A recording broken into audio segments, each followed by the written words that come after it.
Comet 3I Atlas crashes into Earth, and a wave of widespread destruction starts shaking our planet. Ginormous tsunamis are swallowing coastlines, devastating earthquakes are cracking the ground. Hot debris is igniting massive firestorms.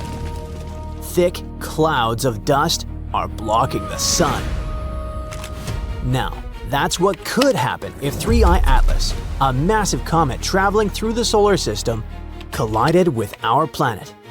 But can this disaster actually occur? When will 3I Atlas be the closest to Earth? Let's figure this out. First of all, this comet turned out to be way larger than we previously thought. Its weight is likely a whopping 33 billion tons. Let's throw in a few comparisons to put it into perspective. The Eiffel Tower weighs about 10,000 tons. So, 33 billion tons is roughly the weight of 3.3 million Eiffel Towers. Impressive! Next, all the cars on Earth, and we're talking about 1.5 billion vehicles, each weighing about 1.5 tons, weigh approximately 2.25 billion tons. This means that the comet's mass is 15 times greater than the combined weight of literally all the cars on the planet. And finally, compared to buildings on Earth, 33 billion tons is equal to several large metropolitan areas made entirely of steel and concrete. But the whole idea of how big this comet is fades in comparison with an even crazier fact about it. It could be unknown technology from a different galaxy, and some experts are somewhat sure about that. But why? 3I Atlas was first spotted in July by NASA's Asteroid Terrestrial Impact Last Alert System. A bit later, the US Space Agency confirmed that the object was an interstellar object, only the third we have found so far. Before, it was Comet 2I Borisov that passed through in 2019, and Oumuamua, a weird elongated object that appeared in 2017. But the newest comet, with its up to 3.5-mile nucleus, dwarfs Oumuamua, which is just a quarter-mile long, and Borisov, which is about 0.6 miles across. By the way, some believe that the comet could be even bigger, up to almost 7 miles, but scientists haven't found any proof of that yet. Besides its size, 3I Atlas is different in other ways too, which makes some scientists question its origins. The object is shedding huge amounts of carbon dioxide and dust while zooming towards the sun. It's most likely the proof that 3I Atlas is more massive than the other two interstellar objects by 3 to 5 orders of magnitude, which is basically a serious anomaly. The comet is also traveling toward the sun incredibly fast. We're talking about around 130,000 miles per hour, which is almost 170 times the speed of sound. Another weird thing is that this interstellar object is following a straight trajectory, unlike anything else in the solar system. Most space bodies move along curved orbits due to the force of gravity.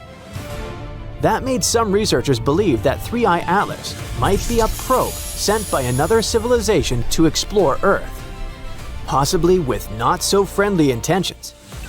Their theory is that the object could be a technological artifact, a sign of cosmic intelligence. You see, the comet moves in a pretty weird way that doesn't totally line up with just gravity. Its trajectory also takes it close to Venus, Mars, and Jupiter. And researchers think that these planets might be especially interesting for another civilization to pass by. Another bizarre fact, the space traveler also spins backward compared to most stuff in our solar system. This might be necessary to make it easier for 3I Atlas to get near Earth without much resistance. Some scientists think the comet's odd spin and flight path could help whoever or whatever made it take super precise measurements of the planets, things like their orbits and sizes, to plan a perfect route through the solar system. If 3I Atlas suddenly changes direction in a big way, that might mean it's using some kind of built-in engine instead of just drifting through space. There's also another theory that suggests it could be a piece of unknown tech that's still active. There's no need to worry though, at least at the moment. The comet isn't coming anywhere near us. NASA says it'll stay around 150 million miles from Earth when heading toward the Sun. So the question is, where do such space visitors come from? Astronomers have found that the 3 interstellar objects we discovered came from totally different parts of the galaxy. And each of them has its own age and background. 3I Atlas turned out to be the oldest, about 4.6 billion years old, and it came from the Milky Way's thick disk. That's a region filled with older stars that have fewer heavy elements. 1I Oumuamua is much younger, around 1 billion years old. It came from the galaxy's thin disk, where new stars are still being born. Oumuamua, Hawaiian for a messenger from afar arriving first, was the first known object from another star system to pass through our solar system. Basically, the first interstellar guest. It was super stretched out, about 10 times longer than it was wide, unlike anything else we've spotted in space. It also sped up in a way that couldn't be explained by gravity alone. Changes in brightness showed it was tumbling end over end instead of spinning smoothly. At first, scientists were confused because the space body didn't have a tail or cloud of gas like a normal comet, even though it was accelerating. That led to a lot of debate about what it was made of and where it came from. Just like with 3I Atlas, some people wondered if it could be technology created by a space civilization. But most scientists now think Oumuamua was a totally natural object, just a really weird one. The best guess is that it was a comet releasing invisible hydrogen gas, which caused it to speed up slightly. Sadly, by the time astronomers found it, it was already heading out of the solar system, so there wasn't much time to study it. As for 2I Borisov, it sits in between at roughly 1.7 billion years old. It also came from the thin disk. It was the first confirmed comet to come from another star system, and it gave scientists a super rare peek at what materials beyond our solar system were made of. The comet was discovered in 2019 by Gennady Borisov, an amateur astronomer who actually built his own telescope to search for faint space objects. Unlike the first interstellar visitor, Oumuamua, which looked more like an asteroid, Borisov behaved like a classic comet. It had a bright coma. That's a temporary fuzzy atmosphere of gas and dust forming around the comet's nucleus as it approaches the sun. Plus, it boasted a long tail of dust and gas. Studying 2I Borisov helped researchers learn more about how other planetary systems form. Observations showed that its dust grains were compact and that the amount of gases like carbon dioxide changed a lot as it approached the sun. It could mean that the comet formed under very different conditions than anything else in our solar system. Now, 2I Borisov is speeding away from the sun and will never return. But it allowed scientists to take a unique glimpse into the chemistry and history of distant worlds. Interestingly, the differences between these 3 space objects suggest that interstellar visitors have been getting kicked out of planetary systems all across the galaxy for billions of years, so it's not something new. To figure out if 3I Atlas might be some kind of probe from another planet, scientists are checking for any signs of technology, like strange radio signals, electric activity, and weird movement patterns. If the comet suddenly changes course or drops smaller objects nearby, it might be our cue. But even though 3I Atlas is moving in a pretty wild and energetic way, it's most likely just a natural interstellar object passing through. Researchers say they'll need a lot more proof before anyone can seriously say the space wanderer was sent by someone from another planet. What do you think about this newly discovered space traveler? Share your opinion in the comments. Picture a silent ember drifting toward the sun, moving so quickly that no gravity well in our system can bind it. That ember, provisionally tagged 3I Atlas, appeared in late June when the Atlas Hazard Survey cameras in Hawaii and South Africa logged a faint, fast intruder. Initial orbital fits showed an eccentricity greater than 1. the mathematical stamp of an origin beyond the sun's reach. We have met only two such emissaries before, 1I Oumuamua in 2017 and 2I Borisov in 2019. Now a third arrives, tugging at our curiosity and our instruments in equal measure. The object's present speed is almost 70 kilometers per second, enough to span New York to London in 90 seconds. Backtracing the path leads toward the constellation Lyra. Forward projection shows a swing past Mars on 3rd October 2025, a solar perihelion 20 days later at twice Earth's distance, and final escape by early 2026. Earth stays on the sun's far side throughout, so the risk ledger reads 0. The intrigue ledger, however, is packed. Composition sits at the top of the to-do list. A comet would sprout a gaseous veil as ice evaporates, yet deep imaging has yet to reveal any coma. An asteroid would follow purely gravitational curves, yet a whisper of extra thrust may lurk in the astrometry. The James Webb Space Telescope can cut through reflected sunlight and sample the infrared glow for water, carbon monoxide, or exotic minerals. If the spectrum comes back featureless or metallic, theories multiply. Brightness fuels the puzzle. Even with a modest albedo, the observed flux implies a body several kilometers wide, far larger than Oumuamua, whose size was measured in hundreds of meters. A highly reflective hull could achieve the same luminosity with far less mass, a possibility that keeps technosignature specialists awake. Professor Avi Loeb, already known for suggesting an artificial origin for Oumuamua, is lobbying for continuous JWST tracking to test for non-gravitational acceleration. A persistent drift unaccounted for by gravity would demand explanations that push against the boundaries of conventional astrophysics. Statistics pose the second riddle. For centuries, astronomy recorded 0 interstellar passers-by. Now we count 3 in 8 years. Better sky coverage explains part of the surge, yet simulations indicate the detection rate is still high. Either the density of galactic debris is underestimated, or transient swarms are sweeping the sun's neighborhood. The Vera C. Rubin Observatory, starting full operations next year, will clarify the odds by mapping every moving speck down to faint magnitudes every few nights. Structure forms the third unknown.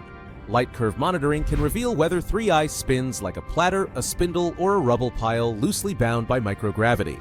Oumuamua's flattened shape and unexplained kick remain controversial. A repeat would strengthen calls for new physics or new engineering.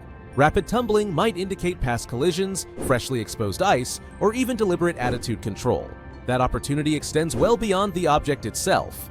Each interstellar visitor carries isotopic fingerprints of the chemistry that shaped alien worlds.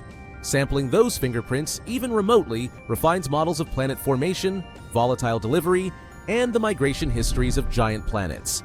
In a decade, robotic missions may be fast enough to intercept such bodies. Today, we practice with photons. Time is tight. By September 2025, the object will vanish into solar glare. By the time it re-emerges, the outbound leg will dim below major telescope thresholds. Roughly 5 months remain for the most ambitious observations. Teams are coordinating radar pings, ultraviolet spectra, and high-cadence photometry to squeeze every bit of information from the fleeting visitor. Why should the broader public care? Because 3I Atlas is a tangible reminder that our solar system is not an island, but a crossroads. Somewhere, an unknown star flung this body into the dark, perhaps through a near miss with a giant planet, perhaps through a cataclysmic collapse of a binary pair. After wandering for millions of years, it has brushed past our doorstep, offering a message in a bottle. The galaxy is bustling, and we are part of that bustle. Whether the newcomer proves to be ice, rock, metal, or something unprecedented, its brief appearance renews a sense of frontier. Sky surveys sharpen, theories adapt, curiosity deepens. The next discovery may come sooner than anyone expects, and when it does, the groundwork laid today will allow us to read its story more clearly. For now, astronomers chase a streak of light across CCD frames, and every clear night might deliver a clue that rewrites chapters on planetary science, or adds a footnote to the search for artifacts among the stars. In either case, the sky is not done surprising us. Origin scenarios abound. Some simulations eject 3I from a nascent planetary system after a close brush with a giant planet, while others invoke a crowded stellar nursery where passing stars fling debris across interstellar lanes. Whatever the trigger, the body has drifted for perhaps tens of millions of years, carrying the isotopic signature of an alien chemistry lab. Radio arrays will also listen for narrow-band emissions, more out of thoroughness than expectation. After Oumuamua, techno-signature protocols are standard. Scan, archive, move on, unless a signal repeats. Looking ahead, Rubin's legacy survey of space and time should uncover several interstellar objects every year, identified early enough to permit rapid robotic flybys. Concepts under study at multiple space agencies outline launch-on-alert missions that could sample surface dust or even return grains to Earth. Each discovery thus acts as rehearsal for the day we chase one down in person. Whether the outcome is ordinary or transformative, the chase itself pushes instruments, sharpens global teamwork, and teaches the next generation to aim beyond yesterday's limits. You're standing next to a huge floor-to-ceiling window of the spaceship/wandering city you've been calling your home for a dozen years, along with a few hundred other people. You're watching a fascinating object nearing your spaceship, wondering if it'll bring an end to this journey and your life. It looks like an asteroid, but acts like a comet, moving as if something is pushing it.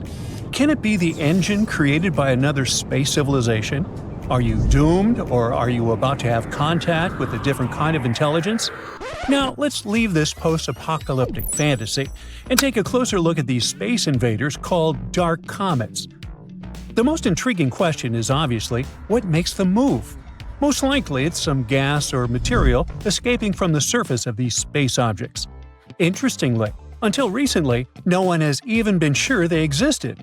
The first dark comet was discovered just a few years ago, and since then, researchers have identified 14 of them, including 7 new ones found just recently.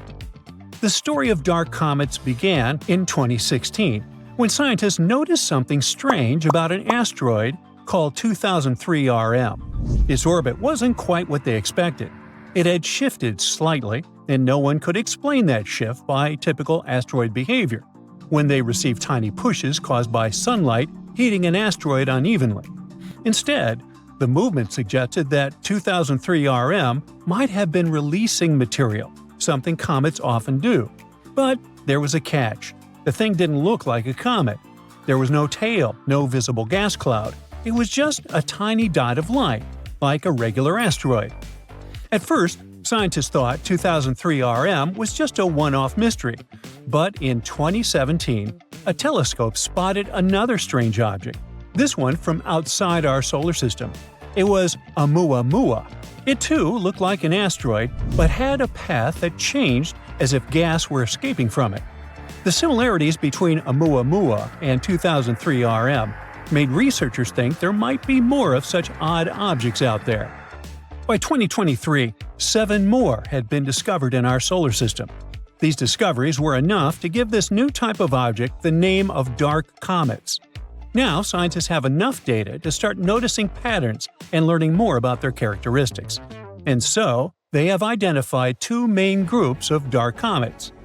The first group, called outer dark comets, is larger, with sizes ranging from hundreds of feet to even more. They follow long elliptical orbits, similar to traditional comets that come from regions near Jupiter. The second group, inner dark comets, is smaller, usually tens of feet across. These comets move in almost circular orbits and stay closer to the Sun, near planets like Earth, Venus, and Mars. The main question these days is, where do dark comets come from? Can they be the remnants of larger bodies that broke apart? These space bodies could help us understand the history of the solar system. What if they had delivered the ingredients for life to early Earth? Once we study dark comets better, we might figure out if they contain materials like ice or organic compounds. And indeed, some researchers are sure that dark comets may contain or once have contained ice and played a big role in bringing water to Earth.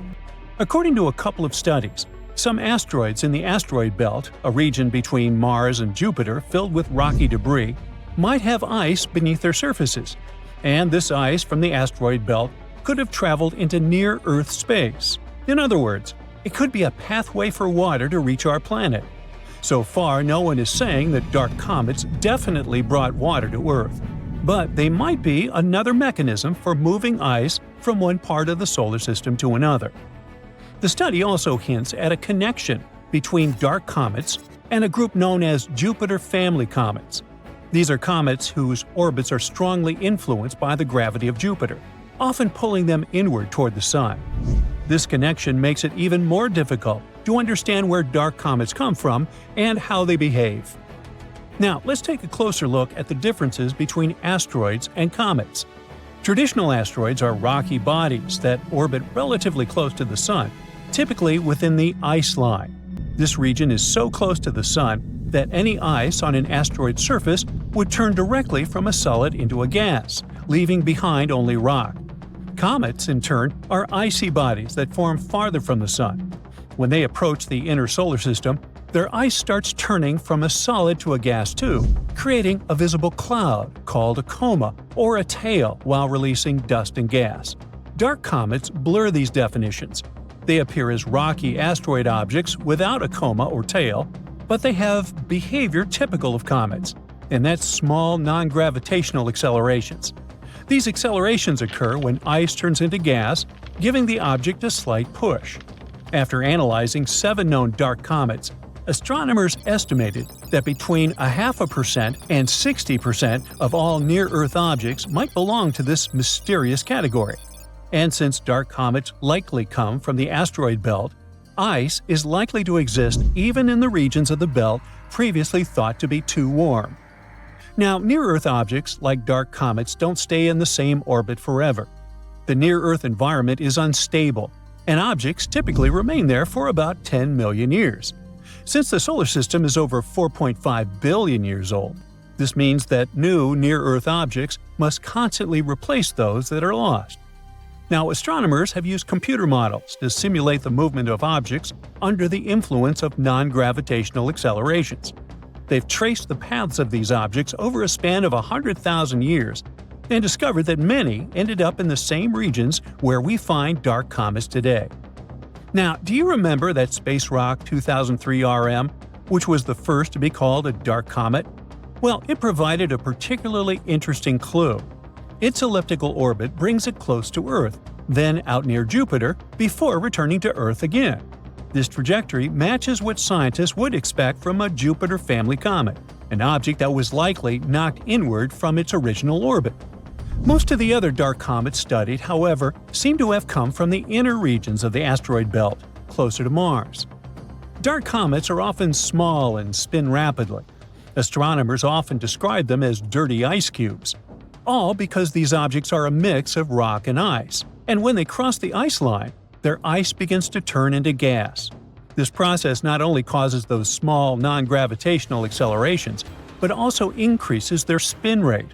And the faster these objects spin, the easier they can break apart into smaller fragments.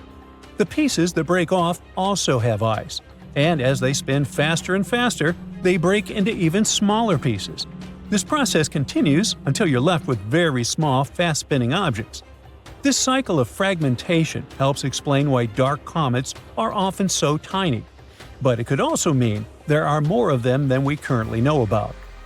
The dark comet research provides new insights into the distribution of ice in the solar system and its potential pathways into the near-Earth environment. It also raises intriguing questions. For example, how much ice remains hidden in the asteroid belt? Or could dark comets have played a role in delivering water or organic materials to Earth? One of the most important points is that dark comets may represent a significant part of near-Earth objects.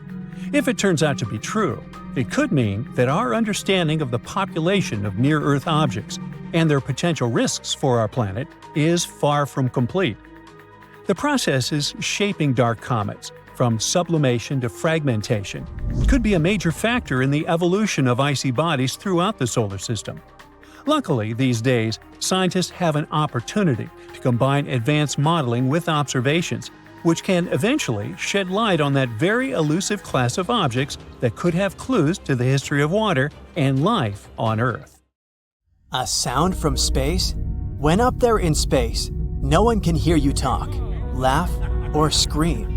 Or at least that's how the saying goes. People can't hear anything in space due to its condition. Still, if you have the right conditions, like the hot gas that surrounds the black hole located at the center of Perseus, space can be quite noisy. That's the galaxy cluster 250 million light-years away from us. Researchers caught an actual sound of space, waves rippling through the plasma gas in Perseus.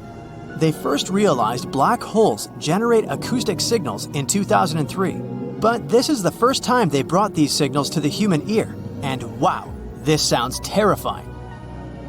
Canyons filled with liquid on Titan. Almost a decade ago, NASA spacecraft discovered deep canyons on one of Saturn's moons, Titan. They're about a half-mile wide and they kinda look like the Grand Canyon, but they're filled with liquid hydrocarbon.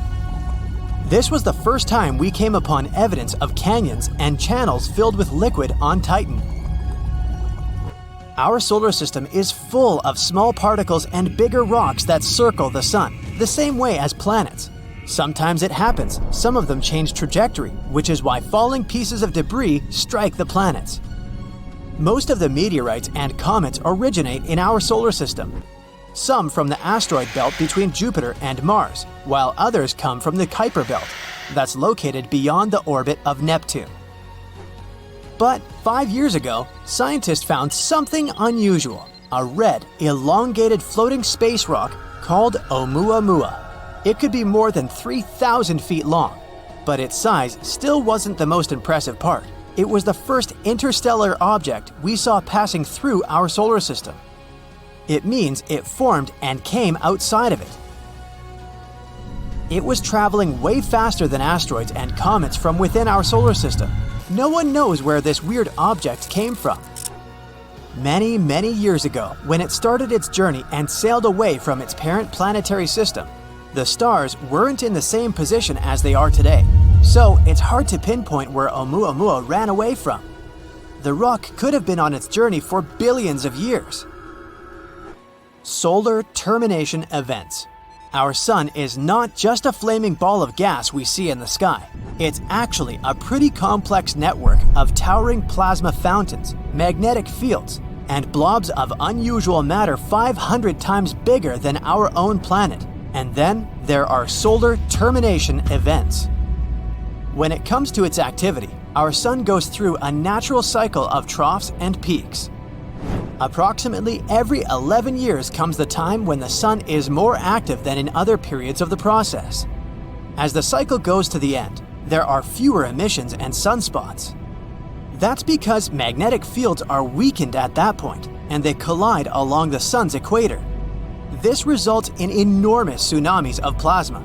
They pass across the solar surface for weeks. These are the most powerful storms in our solar system. They twist, snap, and lash out into space and seriously affect our power grid. As they wake, large spots start to form on the sun, close to strong magnetic field lines. Usually, that's when the cycle begins all over again.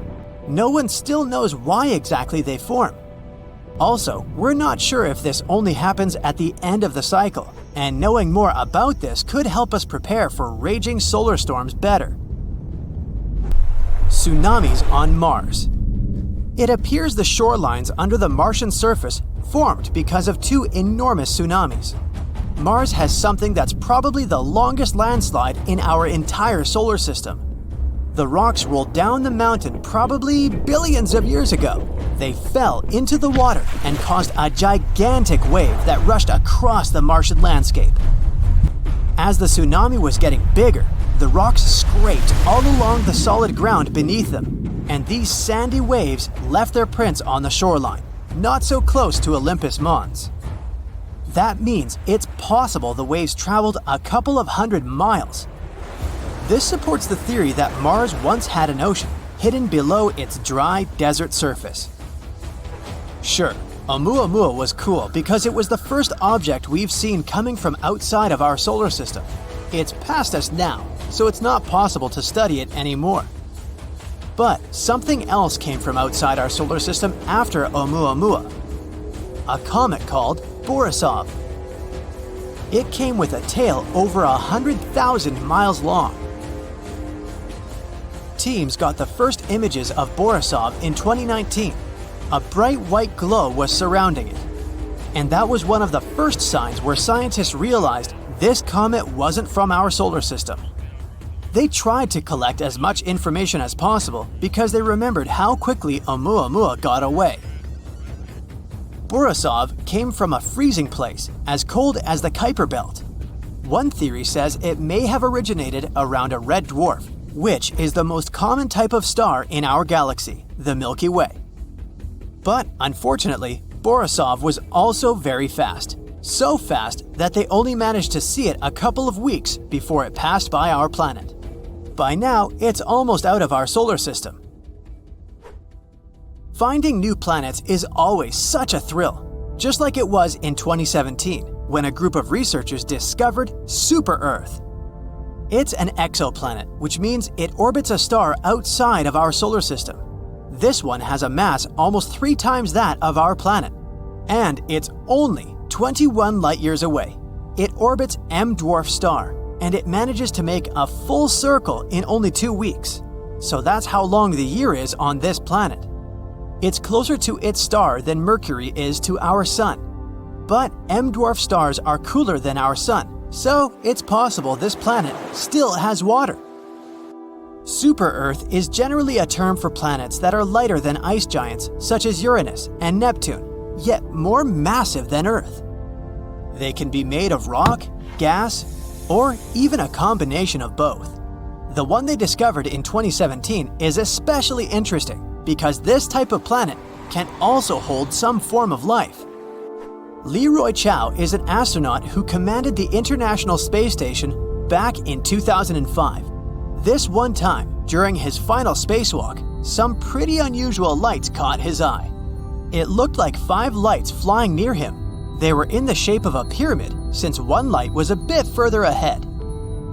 Chiao immediately called one of the crew members who was also out there at the same time, taking a spacewalk. He asked his colleague if he saw the flying objects, but apparently he didn't. Researchers were intrigued by this story, so they examined satellite images to see if that was the thing Chiao saw. One of the options was that Chiao had seen fishing boats off the coast of South America. With bright lights, they wanted to attract squid. But since it was twilight time, the rotation of our planet may have made them appear to fly by. Neutron stars slamming into each other. After a massive star comes to its end in a strong supernova explosion, its core falls apart. Then it forms the densest form of matter we know about in the whole universe, called a neutron star. In only a couple of the first few seconds after a regular star begins transforming into a neutron star, the energy there is equal to the total amount of light all stars in the universe emit. At least the part we can observe, which is still a lot. It's hard to determine their real size, but picture it this way. The length of Manhattan with 1.5 times the mass of the Sun. If a star here were any denser, it would just collapse and form a black hole. Scientists captured 2 of these stars colliding a couple of years ago, and such impacts are extremely powerful. They create gravitational waves that lead to a ripple in space-time, but they produce heavy elements like platinum and gold. The very first known interstellar object, or ISO, to pay a visit to our solar system was a rocky, elongated interloper with a slightly reddish hue. It was spotted in 2017 and was dubbed with the Hawaiian name Oumuamua. It was almost 10 times as long as it was wide, and it was extremely unusual. Objects in our solar system are rarely shaped this way, so astronomers hoped it could provide some clues into how other star systems form and function. For hundreds of millions of years, longer than I've been around, this bizarre guest has been wandering through our home Milky Way galaxy, not bothering to settle down in some star system. And then, it came across the solar system. After the space traveler was discovered, hundreds and probably even thousands of telescopes all over the world, including ESO's Very Large Telescope in Chile, sprang into action. They started measuring the object's orbit, its color, and brightness. That's when it became apparent that the space rock had an unusual orbit. Some astronomers suggested that Oumuamua was emitting hydrogen it had picked up during its journey between stars. This was a simple explanation for the mystery that had evoked lots of outlandish theories. When this bizarre guest was first spotted upon entering the solar system, scientists were not sure what its nature was. Some claimed it was a comet. Others disagreed, saying it didn't have the features typical for comets: a visible long tail and a coma, which is a cloud of gases surrounding the nucleus of a comet. Plus, its shape was different from that of other comets. The only thing that made Oumuamua more comet-like was the way it accelerated as it went away from the sun. The unusual object started to slow down on its way out, but in a strange way, as if not only gravity was in play there. It seemed like something was creating a force to counter this gravity. But unfortunately, this theory didn't quite fit either. The problem is that comets usually have large quantities of water ice on their surface, and as the sun heats this ice, it gets ejected as jets of gas. Those jets act as mini rocket boosters. But Oumuamua not only had no tail whatsoever, but it was also too small to capture enough solar energy to support this kind of activity. Of course, this mysterious space visitor caused some more outlandish theories. For example, some people started to claim that Oumuamua could be a spacecraft sent by a civilization living in another star system. However, scientists found a better explanation. A comet that is traveling between stars gets cooked by cosmic radiation. These rays penetrate thick layers of ice, converting up to 25% of water molecules into molecules of hydrogen. And then, this trapped hydrogen gets released when some star warms the comet. The effects of this process are almost invisible. This might be the reason why we didn't see a spectacular tail accompanying Oumuamua. At the same time, the potential comet was so small that this could produce enough force to power its acceleration. As for the amount of ice released as Oumuamua was coming closer to the sun, it was likely too small for astronomers to spot it. Now, even though Oumuamua was the first known interstellar object to enter our solar system, it wasn't the last. In August 2019, comet 2I Borisov visited us, becoming the second ISO astronomers managed to spot. Now, no one can argue that there simply must be more visitors from faraway star systems than those two. ISOs are rare, but our solar system is pretty old. It must have been capturing some interstellar travelers over the millions and millions of years of its existence, even though they never stayed for very long. One study has taken a closer look at interstellar objects, and they concluded that these space travelers might be caught not in solar orbits, but in near-Earth orbits. The astronomers working on this project even go as far as to claim that there might be a lot of ISOs in orbit around Earth. Now, finding tiny objects in the vastness of the cosmos is extremely tricky. Think about it. What images of distant areas of space do we usually get? Mostly stars. Sometimes unclear pictures of exoplanets. Even more rarely, it can be disks of debris. But fine detail in small space objects? Almost never.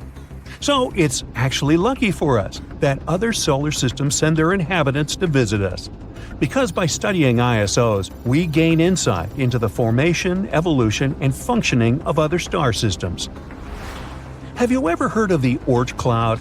It's the most distant region of our solar system, and it's quite unusual. You see, the orbits of the planets lie mostly in the same flat disk surrounding the Sun. But the Oort cloud is believed to resemble a spherical shell surrounding the entire solar system. It looks like a gigantic, thick-walled bubble made up of chunks of ice and other space debris as large as mountains or even bigger. Astronomers think that the Oort cloud contains billions, if not trillions, of different objects. There might also be a connection between the Oort cloud and ISOs. Because scientists think that interstellar objects might outnumber those from the solar system in this region.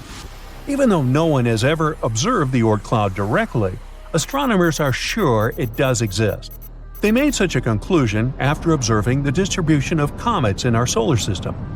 The Oort cloud could have formed from debris in the early solar system, but some experts argue that the largest part of this unusual shell could be interstellar in origin. If travelers from other star systems are as common as some studies suggest, lots of the bodies on the edges of the solar system are likely to have originated in other systems. Sadly, this theory hasn't been proven yet. Now, since we've been talking about comets, not Cupid or Donder or Blitzen, one of them has recently approached the Sun at breakneck speed. It was 96P Mach-Hulse 1. This comet is around 3.7 miles wide, and astronomers think it might have arrived from outside the solar system. The NASA European Space Agency Solar and Heliospheric Observatory spacecraft has been monitoring the comet. So look at this. That's the comet's tail. It's mostly made up of gas. It's trickling behind frozen chunks of ice that are getting heated by the radiation coming from the sun. In some cases, a comet can have two tails, one made of dust and the other consisting of gas. And each of them can reach hundreds and, in some extreme situations, even millions of miles in length. In 2008, scientists analyzed the material left by 150 comets. They found out that the comet we're talking about was quite low in carbon and didn't contain a large enough amount of some other typical materials. This could only mean one thing. The comet was an interloper coming from another star system. It may have been ejected from its original solar system by the gravity of a large planet.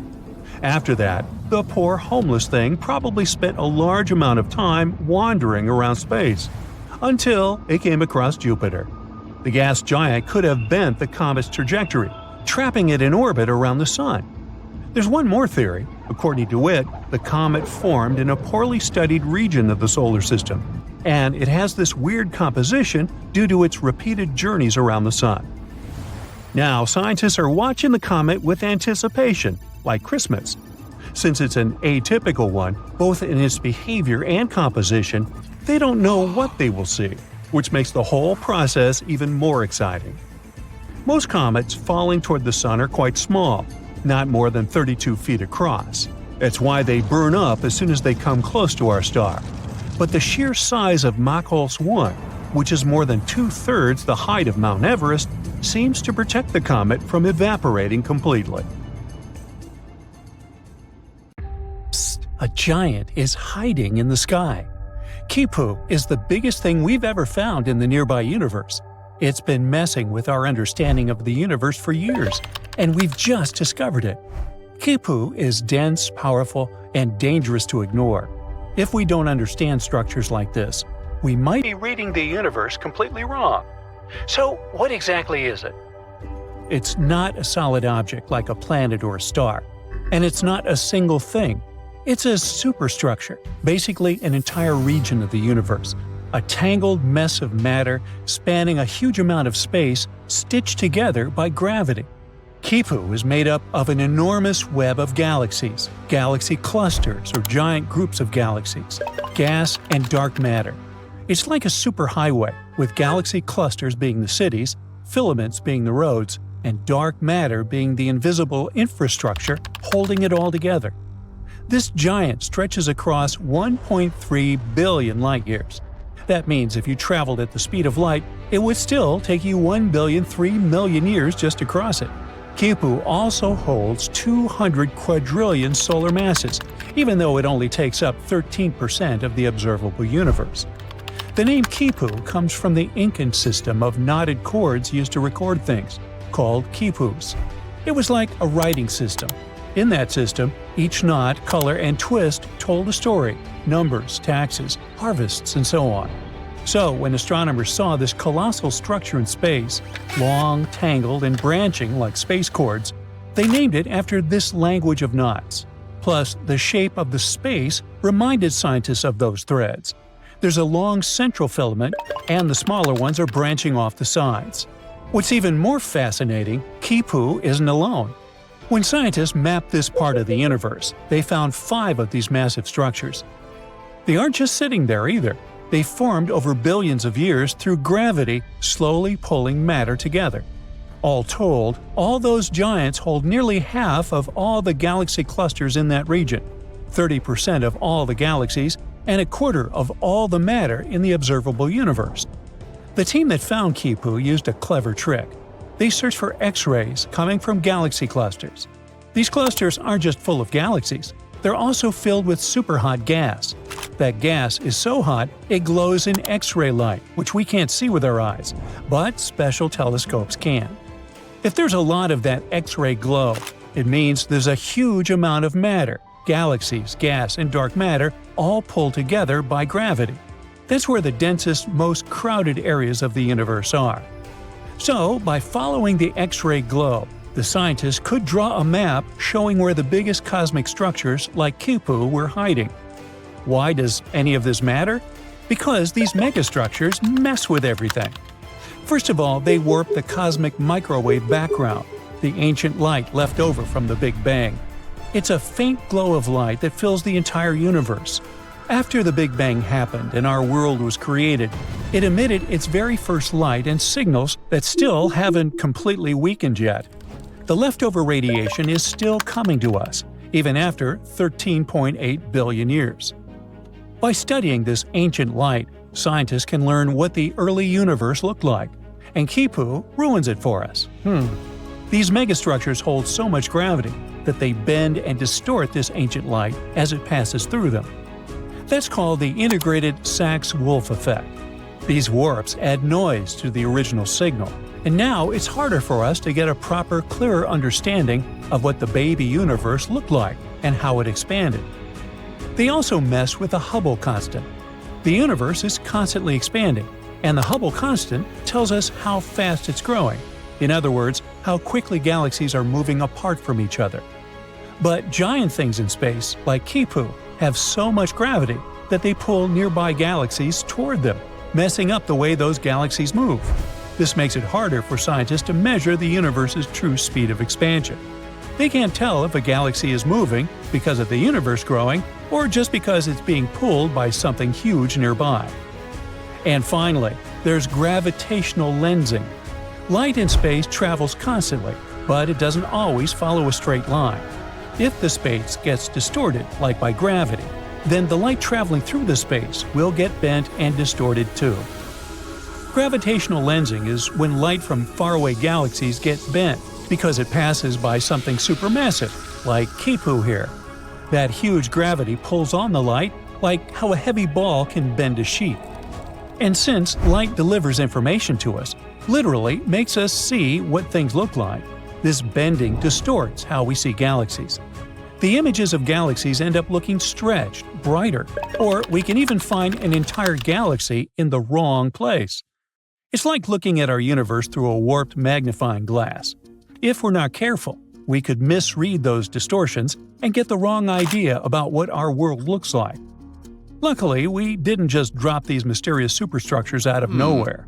Astronomers suspected that something like that should be out there. They just didn't know for sure. Our best model for the universe is called Lambda CDM. It says, universe started with the Big Bang, is still expanding, and is mostly made of mysterious stuff, dark energy, and cold dark matter, the CDM part. We can't see or touch these things, but we know they exist, because if they didn't, our universe would literally break apart. This model matches what we do see, like galaxies forming, how stars move, and the overall shape of the universe. So even if some puzzle pieces by themselves are still a mystery, they match the actual picture. And this model actually predicted things like Kipu. When scientists ran simulations using that model, they saw similar structures forming, giant cosmic webs of galaxies tied together by gravity. Kipu matched those predictions in real life. This also means that Lambda CDM is matching real life once again, thank heavens. No huge surprises here. But now that we actually found it, it's the largest known structure in the observable universe. There was another giant before Kipu, the Sloan Great Wall. That one was discovered in 2003 and was believed to be one of the largest structures ever found. And it's still an absolute monster. The Sloan Great Wall stretches over 1 billion light-years across. It's called a wall, but it's not like a wall you'd find on Earth. It's also a vast cosmic web, made up of thousands of galaxies and gas connected by dark matter. What makes both Kipu and the Sloan Great Wall so surprising is that they literally seem too big to exist. According to the Lambda CDM model, structures that huge shouldn't be common, especially at the time they formed. How did these giants form so fast in a universe that's supposed to be growing, expanding, and smoothing over time? And if we keep finding more of them, That would be completely insane. It could mean there's something deeper going on in the way our world is built. It's all part of our crazy Copernican journey, a long series of discoveries where we just keep getting humbled by the universe. Every time we find something like this, we realize even more how we're not the center of everything. First, we learned the Earth wasn't the center of the solar system. Then we found that the solar system is just one speck in a galaxy. Now, even galaxy superclusters, which we believe to be the biggest, are being dwarfed by structures like Kipu and the Sloan Great Wall. But also, these structures won't last forever. Kipu is temporary. Over billions of years, gravity will tear it apart, breaking it into smaller pieces. Some parts will collapse into tighter clusters, others will drift apart. Right now, though, it's one of the most important structures in the known universe. It shapes how galaxies form. It bends light, making it super important for us to decipher. It literally messes with our understanding of the cosmos. Our solar system is full of mysterious objects that come from, well, everywhere. In October 2017, researchers in Hawaii spotted a mysterious thing that they dubbed Oumuamua. This means a visitor from a faraway land in Hawaiian, or that's a really big cow. It followed an escape orbit. It literally escaped from its planet's gravitational pull, like throwing a ball into space, never to return. This meant that this weird thing arrived from somewhere outside of our solar system. There were tons of theories about what it was, from a simple asteroid to an extraterrestrial spacecraft. Scientists even thought it was a chunk of nitrogen ice from a Pluto-like planet. Its strange shape only added to the mystery. The big changes in the light curves showed that this thing could be either elongated like a tube or more flat like a pancake. This thing was unlike anything we've seen before. Oumuamua didn't behave exactly like a comet or an asteroid. Comets are icy and form bright tails when they pass near the sun, while asteroids are basically just rocks and don't form tails. Oumuamua has no tail and doesn't release gas, like me. But it's not your average rock either. Its surface is very shiny, almost like polished metal. When it passed by the sun, it sped up, like it had a rocket on it. And it wasn't the sun's gravity that gave Oumuamua the sudden boost. Scientists aren't sure what caused it. So what in the world was that thing? After years of study, scientists now think that Oumuamua is probably a comet with frozen hydrogen on its surface. This hydrogen reacted with sunlight, speeding up the comet and changing its path. Oumuamua likely got all that hydrogen from being exposed to tons of cosmic rays for a long time.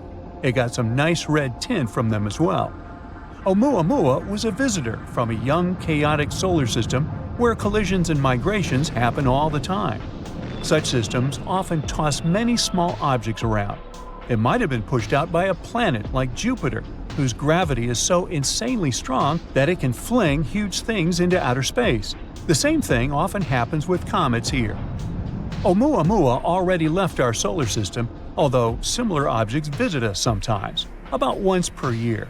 To learn more about these mysterious guests, astronomers plan to send a probe to chase Oumuamua. We'll use Earth's and Jupiter's orbits to slingshot it fast enough to catch up with the comet. But some of the unexpected visitors stayed a bit longer. In October 2019, NASA's Hubble Space Telescope took a picture of a bluish comet trailing dust and gas. It was already in the solar system at the time, around 260 million miles away from Earth, somewhere between Mars and Jupiter.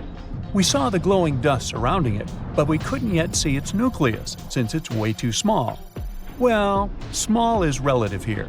The thing is about 3,200 feet across, which is like the length of 9 football fields. In March 2020, Hubble images showed that a small fragment of the comet broke away from the nucleus. That means that the comet is very active, unlike Oumuamua. As we observed it further, we found that the nucleus is a loose mix of ice and dust particles. Its surface is also very similar to others, with rough areas and smooth blankets of icy, dusty debris. The comet was discovered by an amateur astronomer, Gennady Borisov, so it got the name Comet 2I Borisov. Congratulations! Scientists quickly confirmed it came to us from outside our solar system. And this thing sure was an enthusiastic tourist. It traveled at a breakneck speed of about 110,000 miles per hour. That's fast enough to circle the Earth 4 times in just 1 hour. This visit was fascinating for several reasons. Most comets in our solar system come from the Kuiper Belt or the Oort cloud. The Kuiper Belt is a region of space beyond the orbit of Neptune. It's like a big, distant ring around the Sun, filled with many small, icy objects. All of them are ancient leftover pieces from the time when our solar system was still very young. The Oort cloud is much farther. It's like a giant bubble around the solar system, also filled with super old icy objects. Most long-period comets come from there. But where did the comet 2I Borisov come from? We still don't know for sure. Scientists say that it likely formed in another star system, which could be either younger or older than our solar system. Would be weird if there was a third option, NASA. Anyway, it might have been kicked out from its home system, just like Oumuamua. Although Comet 2I Borisov is too small to hold on to its own atmosphere, it developed a coma when it approached the Sun. Now, coma is a funny name for that beautiful glowing cloud of gas and dust that surrounds the comet's nucleus. It forms when the Sun's heat causes the comet's ice to vaporize, releasing dust and gas into space. This one was friendlier than Oumuamua and gave us some more time to study it. As a result, we learned more about its cool, unique traits. For example, it had never interacted with another star. But, unfortunately, Borisov had to leave too. Now it's on a path that will take it back into interstellar space. However, there are many more visitors to come, and you might have heard of this one. The Great Comet of 1996. That's what we call the comet Hyakutake. It was also named after the astronomer who discovered it, Yuji Hyakutake. In a beautiful coincidence, it was discovered on New Year's Eve. On March 25, 1996, this thing passed by incredibly close to Earth, only about 0.1 astronomical units away, a bit farther than the Moon. It passed over the North Pole. This made it one of the closest comet encounters in 200 years. It was visible worldwide, and it looked very bright and beautiful in the sky, stretching out widely. And it didn't stay for one night only. It got more and more visible during March, becoming one of the brightest objects in the night sky by the end of the month. The comet only fully faded by the end of May. It's a long-period comet, which means it takes hundreds of years to orbit the Sun. The last time it visited was about 17,000 years ago, and now its orbital period increased to 70,000 years. But don't be upset, there are other comets that will brighten our days and nights. Besides, some space objects prefer to stay around for longer. Now, there's this asteroid with a multisyllabic name that, to pronounce, is above my pay grade. This name in Hawaiian means the mischievous one of Jupiter. Luckily, scientists had mercy on us and dubbed it BZ. Hey, speaking for all the other narrators, thank you. It's a small asteroid, only about 1.8 miles in diameter. You can guess from the name that it shares an orbit with Jupiter. But there's a cool catch. The asteroid moves in the opposite direction, which is known as a retrograde orbit. The unusual asteroid was discovered on November 2014. It orbits the Sun for about 11 years and 8 months, sometimes passing inside and outside of Jupiter's orbit. It's been this way for at least 1 million years, and it will remain so for about 1 million more. But why does it move so unusually? BZ might actually be an interstellar immigrant. Perhaps it passed by our solar system about 4.5 billion years ago, around the time when the Sun was just forming. Then it got captured by gravity, but saved its opposite orbit. Or maybe it came from the Oort cloud. Then it could get its weird orbit from the mysterious planet 9, a hypothetical planet that's believed to exist in our solar system far beyond Jupiter. In any case, this asteroid gives us more insight into the history of the solar system and how organic materials can travel to us from outer space. Now, at any given time, there are thousands of objects in our solar system that come from outer space. They stay here for different lengths of time, but sometimes we get lucky, and they end up teaching us a lot about interstellar space.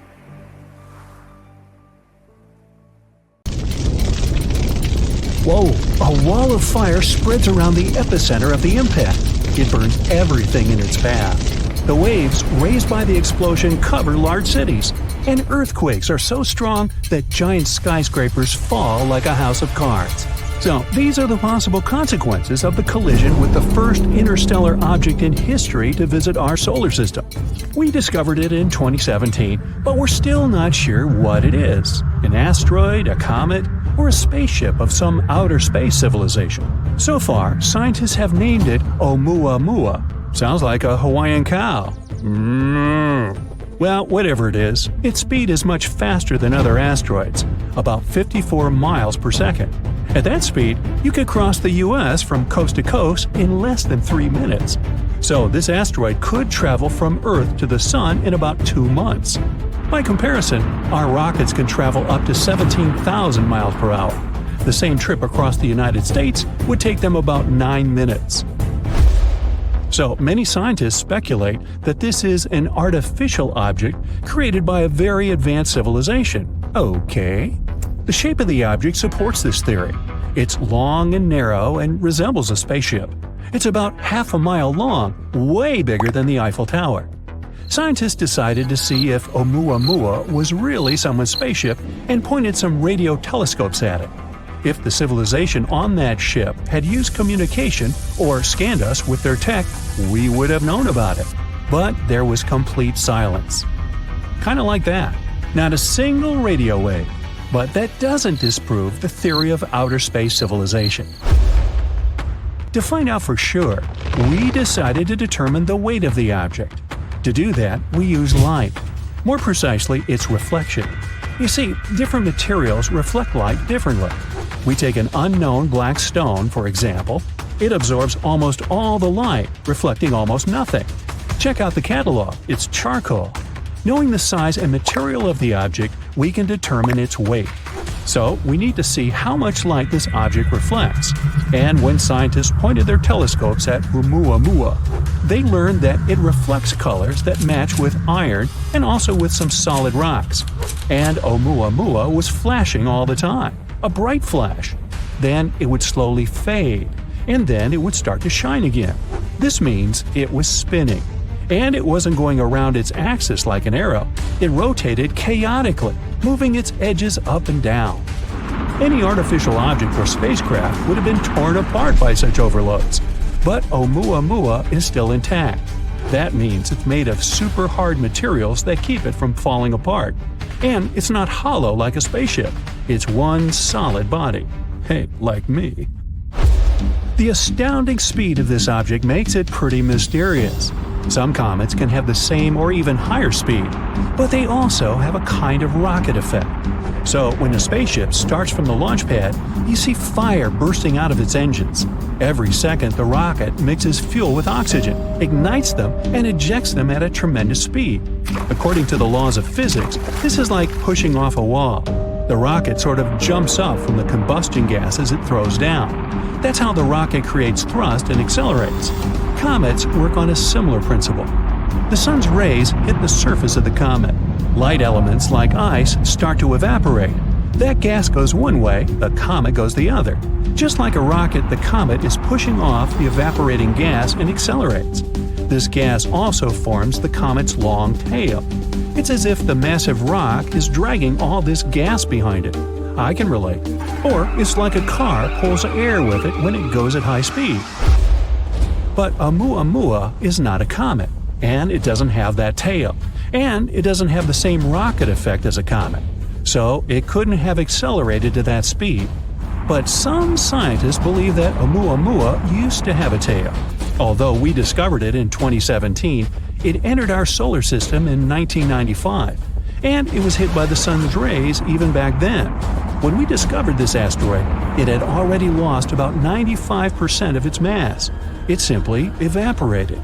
Other scientists believe that Oumuamua got this velocity during its birth, somewhere far away in another star system or nebula. Perhaps it was a dramatic collision of some exoplanet with another cosmic object. The colossal explosive energy of the collision threw the elongated shard into outer space. Or it could have been a supernova explosion. When a star reaches the end of its lifespan, it becomes a red giant. It's an inflated version of the star, hundreds of times bigger. Then it shrinks and explodes with tremendous force. The blast waves can travel many light years away from the epicenter, and it's one of the brightest events in the universe. So, the supernova might have torn some exoplanet to pieces. One of them, Oumuamua, gained a lot of energy and speed and began its long journey toward Earth. This might explain why Oumuamua keeps spinning so wildly. But recently, scientists published a theory that Oumuamua may be a giant block of ice. The kind of ice we're used to is water, H2O, but Oumuamua could be nitrogen ice, N2. It may have remained intact in interstellar space for 500 million years. And when it arrived in our solar system, nitrogen ice could have reflected 2/3 of the sun's rays, so it didn't heat up as much. That explains why Oumuamua doesn't have a tail. You can find the same nitrogen ice on Pluto, as well as on Triton, one of Neptune's moons. So Oumuamua comes from a similar icy exoplanet. But we can find out for sure only by sending a space probe to it.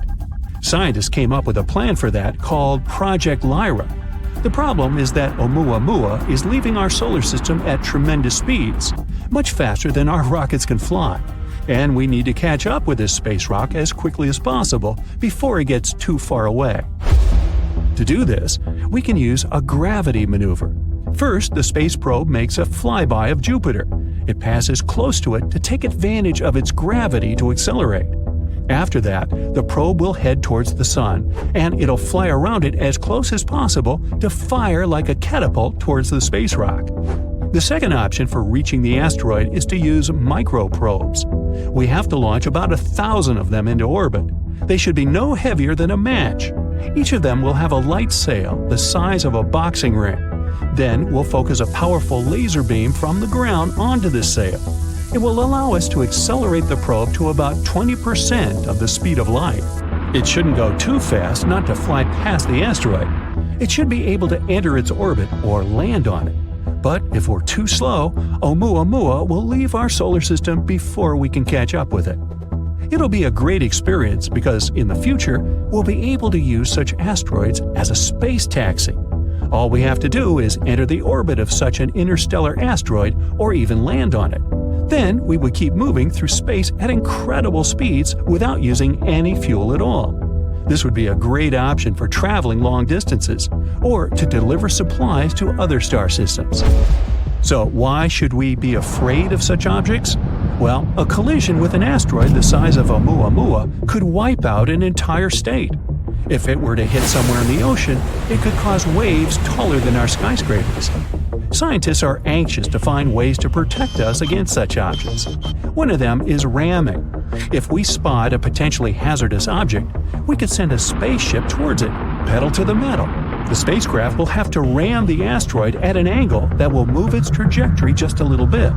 Moving it too much on a cosmic scale would only dramatically change the asteroid's final destination, and we only need to get the asteroid past our planet. We can also create a controlled explosion on the asteroid. It's based on the same principle. The force of the explosion would have to shift the trajectory of the asteroid slightly, or smash a giant rock into smaller pieces. Asteroids up to 80 feet wide would burn up completely in our atmosphere due to friction against the air. Rocks between 80 feet and half a mile in size may not burn up completely and cause local damage. Anything larger is considered very hazardous. You think? The traditional method of science fiction is to put rocket engines on the asteroid. Then we can not only change the trajectory of the space rock, but also control it. And we can use it against other asteroids. It would be something like space billiards. Hop on! I've prepared a tour around Earth's fellow planets. Let's start with Mercury, the smallest planet in the solar system. During the day, the temperature on the surface of this planet can reach 800 degrees Fahrenheit, and during the night, it can drop to negative 290 degrees Fahrenheit. The temperatures here are so extreme because the planet has no atmosphere. Instead of it, Mercury has a thin exosphere. That's one of the reasons why Mercury is not habitable. The temperatures and solar radiation are too extreme for any organism to survive there. Now let's imagine there's a way to live on Mercury. Then what would life there look like? Mercury's surface resembles that of the Moon. Over time, meteorites left lots of marks on it. Unlike the Moon's surface, Mercury is grayish-brown. Now look up. The Sun on Mercury would appear almost 3 times as large as it does on Earth. The sunlight would be almost 7 times brighter. I wonder what type of sunglasses people would wear if we lived there. Can life appear on this planet in the future? Don't get your hopes up, it's very unlikely. Now, how about landing on Venus? You might think the hottest planet in our solar system is Mercury since it's the closest to the Sun. But in reality, this title goes to Venus. What is it that makes Venus boil? The biggest reason is its atmosphere. It's made up almost entirely of carbon dioxide. The atmosphere is so thick that it leads to the planet warming up non-stop. Basically, the gases in the atmosphere prevent thermal radiation from leaving Venus. So, the planet simply can't cool down. The water on its surface constantly turns into vapor. If the surface of Venus was food, then its atmosphere would be the microwave. That's why the temperatures in this world can go up to 870 degrees Fahrenheit.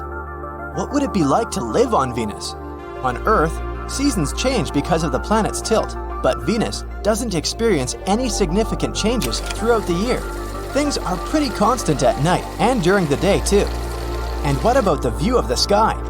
The clouds on Venus appear yellow or bright white.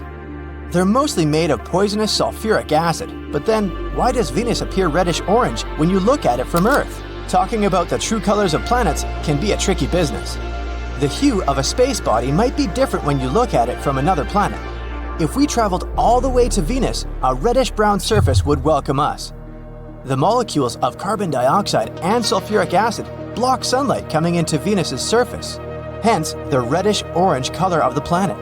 Oh, and did you know that Venus is often called Earth's twin? Both planets are nearly equal in size. Both have relatively young surfaces and thick atmospheres with clouds. Plus, the orbit of Venus is also the closest to Earth. That might raise a question about the possibility of life on Venus. I'm sorry to break the news, but nope. Venus is not habitable. The next destination is Mars. Unlike Venus, Mars has seasons due to the planet's tilt on its axis. It also has a secondary seasonal effect caused by its highly elliptical orbit. The southern hemisphere has colder winters and hotter summers than those in the northern hemisphere. The average temperature on Mars is negative 80 degrees Fahrenheit. But temperatures can also range from the poles to the equator, and they can change very dramatically within a single week. Still, not that bad compared to the previous 2 planets, huh? Is Mars habitable? The number one thing a living organism should worry about here is space radiation. Earth has a magnetic field and a thick atmosphere to protect its surface from radiation. Mars has neither. The planet's gravity is 1/3 of Earth's. So, weaker gravity and a thinner atmosphere make it harder for any living being to survive on the red planet. In 2013, NASA reported an ancient freshwater lake that could have been a hospitable environment for microbial life. This is evidence now that liquid water once flowed on Mars. This confirmation suggests that Mars could have had the necessary environment to support life. But what happened to the water on Mars? The most popular explanation is that the planet's atmosphere became too thin and cold to keep liquid water on Mars's surface. The disappearance of water might also be related to the loss of early magnetic fields. Or the reason might be the red planet's size. Mars is probably too small to keep water. So, for now, Mars is not habitable. But, scientists keep sending missions to Mars. Maybe they'll find some new information. Let's wait and see. Now, Jupiter. Have you ever wondered what it might be like to live on the biggest planet in our solar system? Jupiter's environment is an unlikely place to support life. The temperatures on this planet and its composition are too extreme for any organisms to appear there. Jupiter has layers of gas, mostly hydrogen and helium. These gases fill the entire planet. Quite literally, there is no solid surface on the planet. Gases go all the way to the core, below the surface. They become liquid and turn into plasma because the atmospheric pressure there is way more intense than any place on Earth. To put it into perspective, an organism on Jupiter has to resist 1,000 times more atmospheric pressure than it would on Earth. Can a living being survive in such conditions? Unlikely. Jupiter is completely uninhabitable. But hey, have you heard that its moon Europa might be a possible habitable zone? Change of scenery. Saturn. It's the second largest planet in our solar system. Like Jupiter, Saturn is a gas giant ball mainly consisting of hydrogen and helium. What about temperatures on Saturn? It's freezing. Plus, there are extremely powerful winds there. The winds in Saturn's upper atmosphere reach the speed of 1,600 feet per second. Let's compare them to storms on Earth to have a better understanding. The strongest hurricane ever recorded on Earth was moving at 350 feet per second. So the answer to the question, is there life on Saturn? Seems pretty obvious. Life, as we understand it, doesn't exist there. The next stop is Uranus, one of the largest ice giants. Uranus's atmosphere is dominated by ice, but it's not the only reason that causes the planet's blue color. It's also the methane in the atmosphere. It absorbs red light and reflects blue. The same goes for Neptune. Uranus is the coldest planet in the solar system. The temperatures there can be as low as negative 371 degrees Fahrenheit. Life on Earth needs sunlight to get energy, but there's nothing on Uranus that can produce any energy for life forms to thrive. The bottom line is Uranus doesn't have the environment to sustain life. Heading for Neptune, the second ice giant. What is there on the planet furthest from the Sun? Obviously, it's incredibly chilly. There's neither a source of energy that bacterial life can exploit, nor a source of liquid water. Currently, scientists believe it's unlikely to find life on Neptune because of such unfriendly conditions. So, what makes our planet so livable? And I'm not just talking about human life, I mean any living organisms, even microbes. Life requires very special conditions to exist. All living beings need some sort of food, water, and the right temperature to develop. The atmosphere is a vital element. Humans, for instance, need oxygen to breathe, and they can only survive in temperatures that aren't extremely hot or cold. Another thing is gravity. All the other planets I've mentioned don't have exactly the same conditions as Earth. Life there would probably be different than what we have here. All living beings on Earth have adapted to our atmosphere, and life forms elsewhere would need to be able to survive in that planet's conditions. The James Webb Space Telescope, an astounding piece of equipment built to outperform the Hubble Space Telescope, has made a terrifying and amazing discovery that might completely change our perception of the universe. It has successfully detected a faint glow coming from a staggering 7 trillion miles away. Can this glow be shining city lights coming from some mysterious extraterrestrial world galaxies away from us? Well, let's start from the beginning. A few years ago, NASA's infrared Spitzer Space Telescope helped us spot a family of 7 rocky exoplanets orbiting the same star. This star is known as TRAPPIST-1, and recently, our new infrared powerhouse, the James Webb Telescope, has measured the temperature of one of those distant worlds. It was a planet called TRAPPIST-1b. Unfortunately, it turned out that this Earth-like planet was totally uninhabitable. Astronomers took James Webb's mid-infrared camera, called MIRI, and looked at the planet's thermal emissions. We can picture the whole process as scientists using heat-sensing Terminator vision. The results were quite disappointing. TRAPPIST-1b turned out to be scorching. Its average temperature was around 450 degrees F. That's as hot as in an oven. Plus, the planet most likely doesn't have any atmosphere.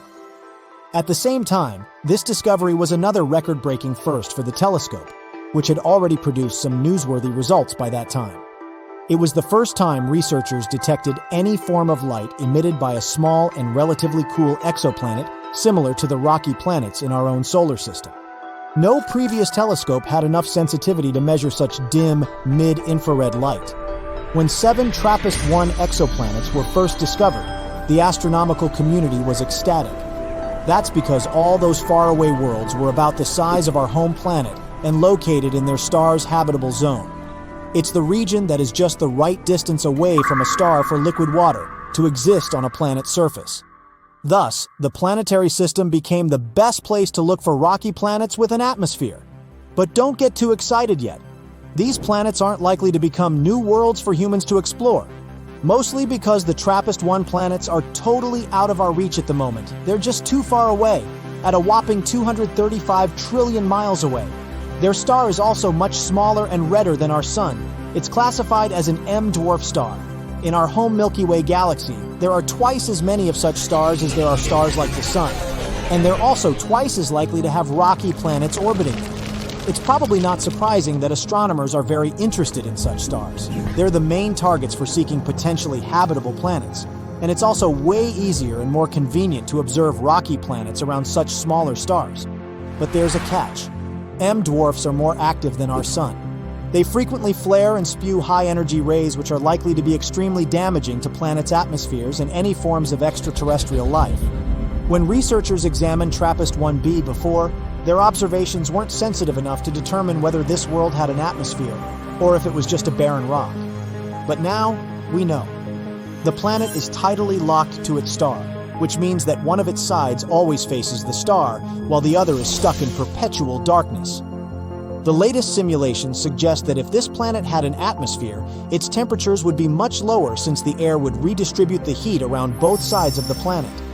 Unfortunately, the James Webb Telescope recorded much hotter temperatures than needed for such a favorable scenario. It indicates the absence of an atmosphere and knocks the planet off our list of possibly habitable worlds. But the main excitement here isn't actually the features of TRAPPIST-1b. The main takeaway is that James Webb is capable of making such kinds of measurements. It'll help us explore the atmospheres and temperatures of many other distant worlds.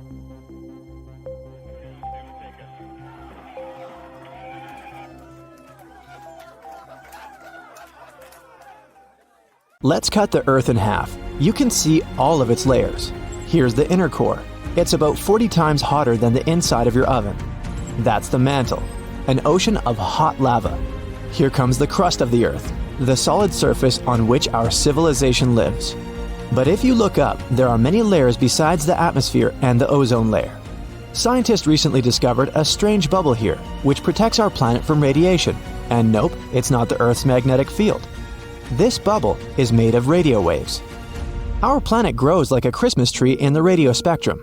But we're interested in low-frequency waves, the ones that let us keep in touch with submarines. So, radio waves are like light waves, or regular ocean waves. Look at this one. The distance between the two peaks is the wavelength, and the number of these waves over a period of time is the frequency. For example, there are 10 waves in this interval of 1 second. So, can you guess the frequency of this wave? Yep, it's 10 Hertz. Cell phones use waves with a frequency of 300 to 3000 megahertz. So, add 6 more zeros to that number. But waves of that frequency don't penetrate barriers well. Think of how you lose your cell phone connection when you're driving through a tunnel. That's because there is metal inside. It's a conductive material that weakens the radio waves a lot. Salt water is also a kind of conductor. So, if the submarine is deep enough, the thick layer of water weakens the signal, and we lose communication. To maintain it, we send fewer waves but make them longer. In the same amount of time, the frequency of the short waves will be much higher than the frequency of the long waves. That's why they're called very low frequency waves. But, as it turns out, these waves travel all over the Earth and even into space. This is where things get interesting. The waves collide with particles of radiation from the Sun. We think of the Sun as a friendly giant giving us light and heat, but it actually emits a lot of harmful radiation. Each flare, or the electrical discharge of material on our home star, causes an even greater burst of radiation. These particles fly to our planet, just as radio waves do. They travel 93 million miles from the Sun to Earth in 8 minutes and crash into our bubble, which acts as a shield. Basically, radiation particles from the Sun accumulate in the radiation belts around the Earth. Our planet's magnetic field traps them, and a recently discovered bubble of very low-frequency waves lies right below this radiation belt. It helps us repel some of the harmful emissions. Analysis of old studies confirmed that the radiation belts used to be much lower and closer to Earth. But when our civilization began to use radio actively, our waves raised that belt higher. No one expected such an effect from simple radio waves, but it'll give us a way to protect astronauts in the future. When you're on Earth, its magnetic field keeps you safe from radiation. You can physically see it when charged solar wind particles make the air particles at the poles of our planet glow. This is an aurora. Next time you admire this beauty, know that it's actually the Earth saving you from some extremely harmful rays. But if you're outside the Earth's magnetic field, somewhere in space, I have bad news for you. Nothing protects you there. This is a big problem for astronauts who spend months on the International Space Station. Perhaps scientists will learn to create protective bubbles of very low frequency waves around space stations and spacecraft. The same is true for other planets. We're probably going to colonize Mars. There is no magnetic field there, and nothing can protect you from radiation. But if you create an artificial bubble there, you can reduce the harmful radiation. Another invisible bubble protecting us is the atmosphere. It's like a layer cake or an onion. Each level of the atmosphere has its own properties. The lowest layer that we live in is the troposphere. This layer contains 80% of the weight of all the air on the planet. It's also the main place where water vapor lives. And this is where the machine called weather works. The sun sends rays of energy to the Earth. Our planet's surface reflects them and heats the air in the troposphere. This makes it move and change places with the cold air, so all the wind, cyclones, storms, and tornadoes only happen in the troposphere, up to about 7.5 miles high. That's why commercial planes fly at an altitude of around 6 miles. The wind or other bad weather conditions hardly affect this area, and the air here is not as dense as it is down on Earth. Flying 1 mile above sea level is like moving through a biscuit. It's hard, but at a 6-mile altitude, flying feels like moving through light whipped cream. The plane almost feels no resistance, so it's a win-win. They save fuel and keep the passengers safe. A couple of significant downsides are that it's very cold and you can't breathe there. It's cold because there are very few air molecules to absorb heat from the ground and transfer it to each other. You wouldn't be able to breathe here for the same reason. That's why planes are equipped with oxygen masks, just in case. Let's go a little here. This is the stratosphere. There's even fewer air molecules up here, and that's where the weather probes fly. They're the kind of small balloons with computers people use to predict the weather. This part of the atmosphere also contains the well-known ozone layer. This is our shield against harmful ultraviolet radiation. Ozone is almost the same as oxygen, except it has 3 atoms in it. When harmful ultraviolet rays enter our atmosphere, they crash into the O3 molecule. The ray breaks the molecule into O2 and another oxygen atom. The ray itself is converted into heat, but the ozone regenerates quickly. A single oxygen atom joins the O2, and the ozone molecule is ready to protect us again. It's the invisible shield that protects us from radiation. It gave birth to all life on Earth. As our civilization developed, we started to emit freon gas into the atmosphere. We used to fill our old refrigerators with it. A single chlorine atom would detach from a freon molecule when in the air, and then it would bind a single oxygen atom. Now, the ozone can't regenerate like it used to. Fortunately, we banned the use of such harmful gases, and the ozone layer began to regenerate. Scientists expect it to fully recover in the middle of the 21st century. The stratosphere ends at about 31 miles. The next layer is the mesosphere, the coldest of them all. On average, it's about negative 140 degrees Fahrenheit. That's 5 times colder than your freezer. This is the layer of the atmosphere where incoming meteors start to ignite because of friction in the air. Then they will eventually burn up completely. The air here is too thin for airplanes or balloons to fly, but it's still too dense for satellites. So, this layer of the atmosphere is not well studied. The next layer extends from 55 miles above sea level to about 500. That's a little more than the distance between Las Vegas and San Francisco. Kármán line is situated in this layer of the atmosphere. This is the boundary between our planet and space. The thermosphere is where all our spacecraft and satellites fly. It's also home to the International Space Station. The temperature rises extremely. The air here is about 10 times hotter than your oven can produce. It's all due to solar activity. But you would never be able to feel this heat. The air molecules that carry the heat here are so small that you would literally float between them. Imagine a giant pool with only 3 drops of water. That's the thermosphere. and the highest layer of our atmosphere is the exosphere. This is the widest layer of our air bubble. Scientists believe its boundaries are about halfway to the Moon at 120,000 miles. This is the point where the pressure of solar radiation begins to exceed the Earth's gravity. It's still part of our atmosphere. This means that astronauts who went on various space missions and have been on the ISS have actually never left the Earth's atmosphere.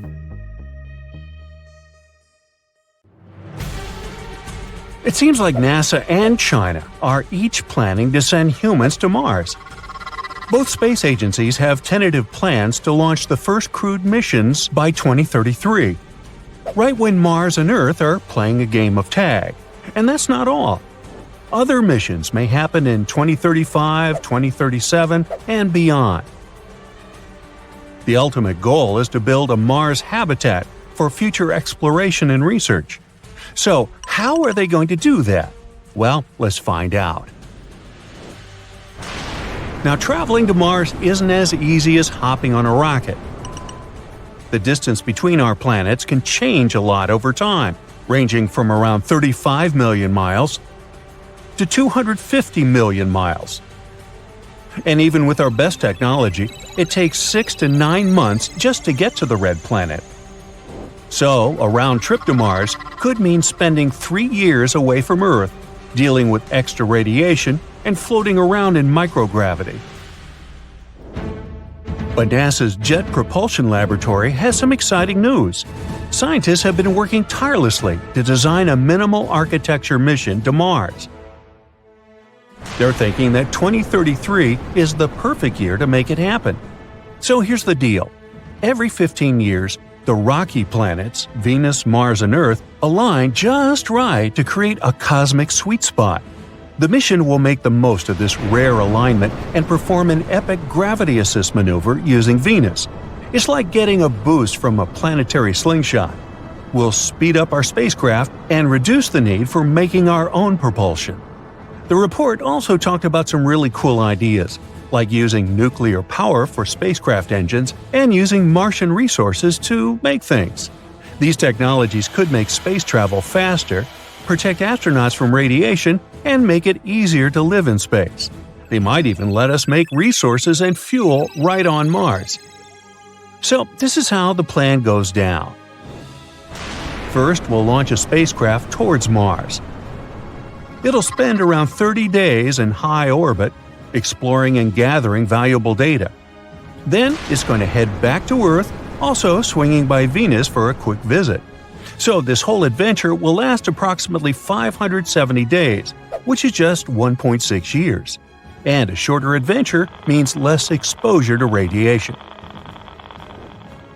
Now keep in mind, this mission will focus on orbiting Mars rather than landing on its surface. It's just a stepping stone, paving the way for future landing missions. Just like Apollo 8 mission orbited the Moon before Apollo 11's historic landing. Landing on Mars by 2033 might be a bit too ambitious due to funding constraints, but who knows? If all goes smoothly, it could become a reality. Now for the coolest part. We don't need fancy new technologies or vehicles for all this. We'll make use of existing ones that are already in production or being studied for the Artemis moon program. Now let's break down our Mars mission vehicle. A big puzzle of many parts. And guess what? It was put together by a community of space enthusiasts back in 2017. That's right, it wasn't the scientists who produced it first. But now, this isn't just some fantastic idea anymore. Most of these things are already becoming a reality, being made or planned by NASA. So let's take a look at this concept. First, we have the Orion spacecraft. This is the spaceship that will take the crew to the orbit around Earth and bring them safely back home. It's like a super fancy space taxi, and it might be the most powerful taxi to ever exist. It's combined with 3 powerful propulsion stages, and we're also using a special fuel that doesn't need to be ultra cold like in the movies. Next, there's the Earth departure stage. This is an important part of the mission. It helps us make a powerful thrust that sends us on our way to Mars. Then we have Mars transit habitat. This is where the crew will live and hang out during their journey to Mars. Like a cozy space house with all the things they need to be comfortable. And finally, the Mars orbit insertion stage. When we reach Mars, this awesome thing will help us slow down and enter its orbit smoothly. It's our maneuvering expert. Even the Mars transit habitat is being developed and might even be tested in a few years. That means we're on track to have the whole thing ready for our amazing Mars mission by 2033. In other words, it's all about working with what we've got and making it happen. Now, let's talk about the plan's timeline. Mid-2028, the action begins. First, we'll need to do a couple of test flights. We'll send 2 stages ahead of time to make sure we can come back to Earth safely.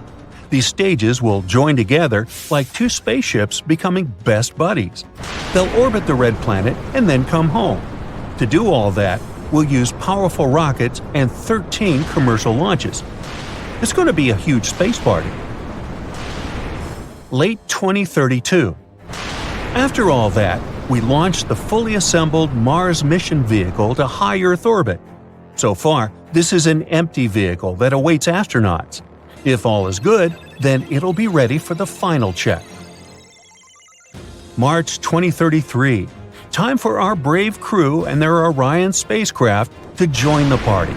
We launch them and they dock with the Mars mission vehicle in Earth's orbit. They'll make sure the whole lot is just right before we head to Mars. Flexibility is important, so we can adjust our plans if needed. April 2033. Everyone's ready for the adventure. We perform a powerful burn, like a big push that sends us on our way to Mars. The crew will travel for about 200 days. November 2033. Finally, the crew reaches the red planet. Once they're in Mars orbit, they'll spend about 30 days exploring and doing awesome space stuff. Mars will be our playground. When it's time to return home, they'll say goodbye to the stage that helped them get into Mars orbit. Then their vehicle will meet up with the 2 stages we sent ahead. Remember these space buddies? And after that, it will take us about 340 days for the crew to come back to Earth. This is where we'll use the gravity of Venus to slingshot around the Sun. To keep the equipment and crew at the right temperature, we'll have a sunshade that will protect us from the Sun's heat since we'll be really close to it. In the end, Orion will re-enter Earth's atmosphere and splash down in the water. What a heroic ending! And this would be just the beginning. Our awesome team has another plan for the bravest adventurers out there. It's called the Conjunction-class long-stay mission. It launches in April 2033 and lasts a long time, 950 days. That's more than 2.5 years, with 550 days spent in Mars orbit. It requires fewer launches from Earth, but has some different challenges, like spending more time in microgravity and dealing with increased radiation. So we'll need some real space heroes for this one. But of course, there are some major hurdles to overcome before we can make all this happen. Experts closely looked at NASA's Journey to Mars program and found that the plan needs some serious changes. There are a few high-risk areas, like life support systems for long missions, using solar power for propulsion, making oxygen on Mars, and so on. They're also worried about timelines, funding, and many other things. So, according to them, sticking to a deadline of 2033 might be impossible with the current plans and budgets. Even aiming for 2035 carries significant risks and possible delays. But hey, space exploration has never been easy, right? With realistic determination, anything is possible.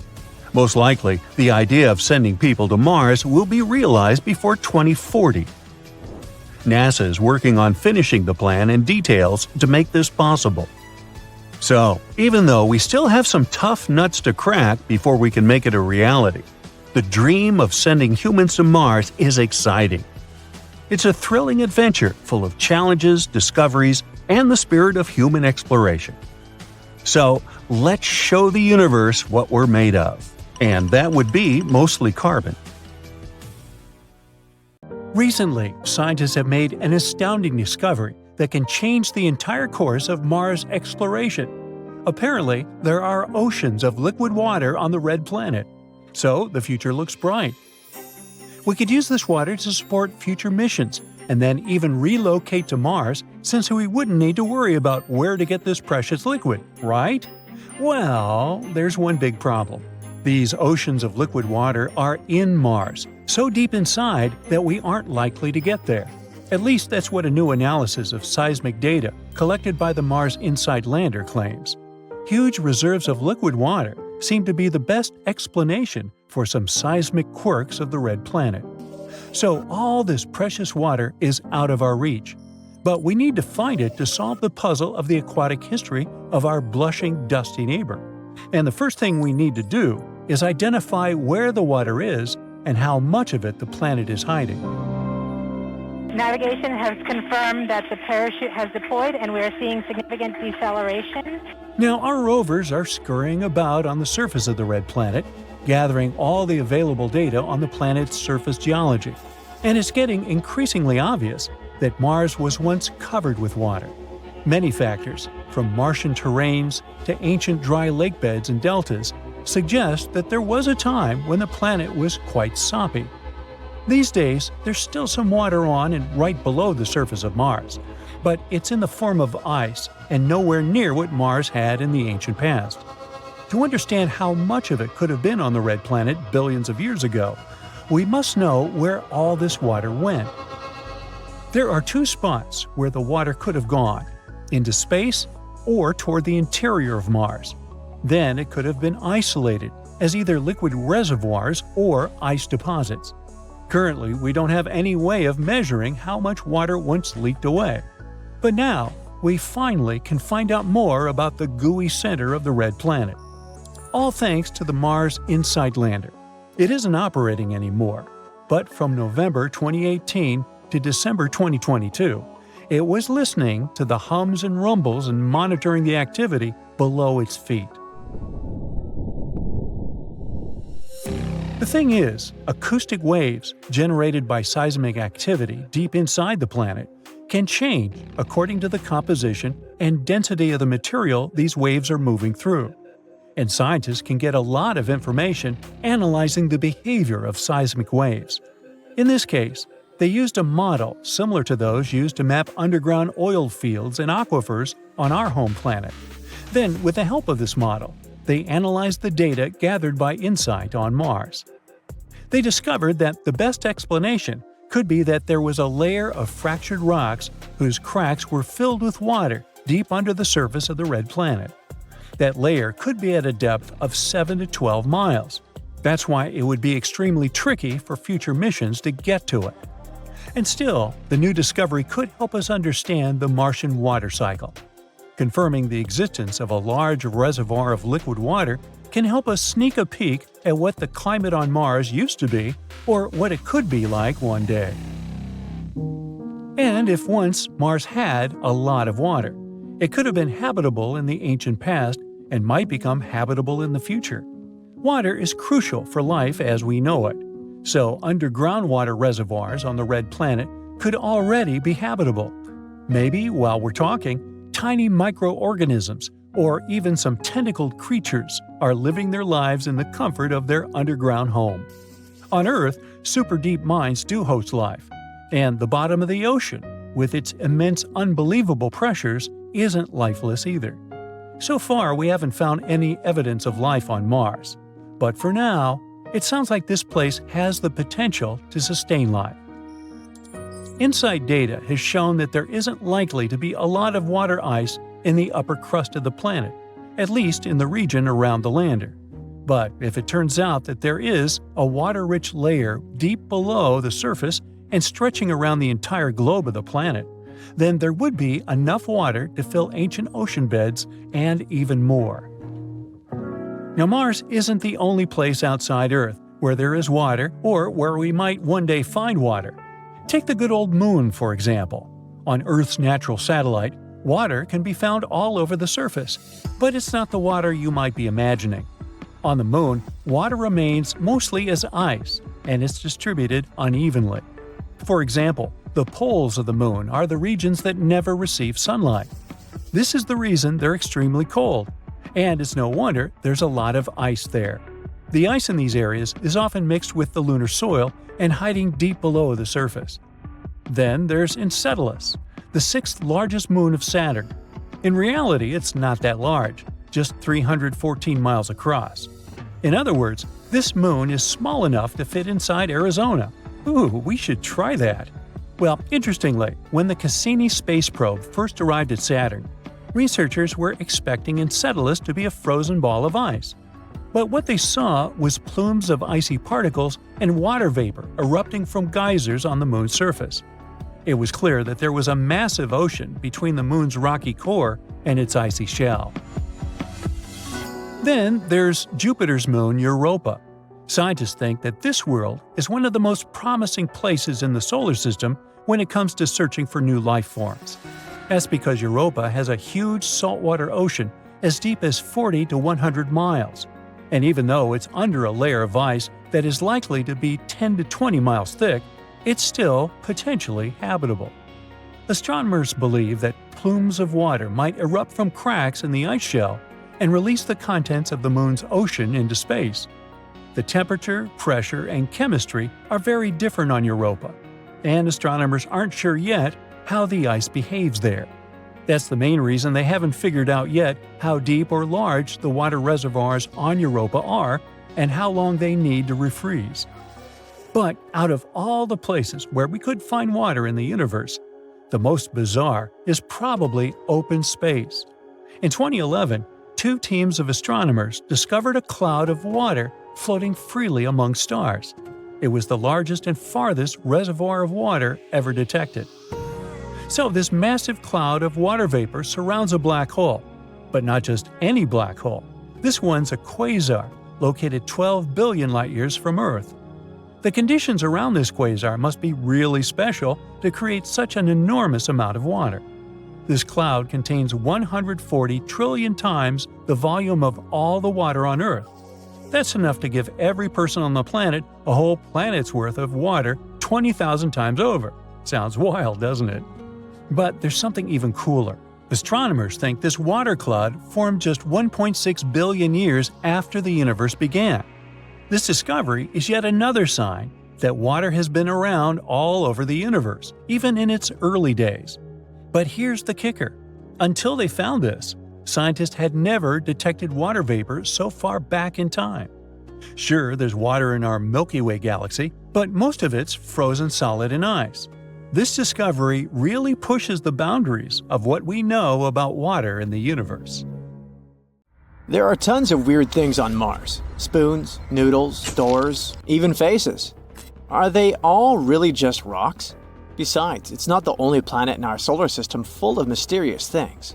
Let's check them out. Recently, we found a strange thing on Mars that looks like a smooth, spoon-like object. It grabbed everyone's attention after NASA's Curiosity rover spotted it. The rock, with a handle and rounded tip, looks like it's floating in the rover's photo. People on the internet are puzzled about what it might be. Some are joking that it's a Martian's bowling pin, or even a shoehorn left by extraterrestrial creatures. But Andrew Good from NASA says it's not that exciting. Turns out it's just a rock shaped by the wind over a long time. These kinds of rocks with odd shapes are common on Mars. They're called ventifacts. Ventifact is a rock that can get scratched, dented, or smoothed out by tiny particles carried by the wind. You'll usually find these kinds of rocks in dry places where there's not much grass or trees to block the wind, and where there's a lot of sand blowing around. Sometimes, the wind can carve ventifacts into really cool shapes, like the mushroom rocks you can see in the White Desert National Park in Egypt.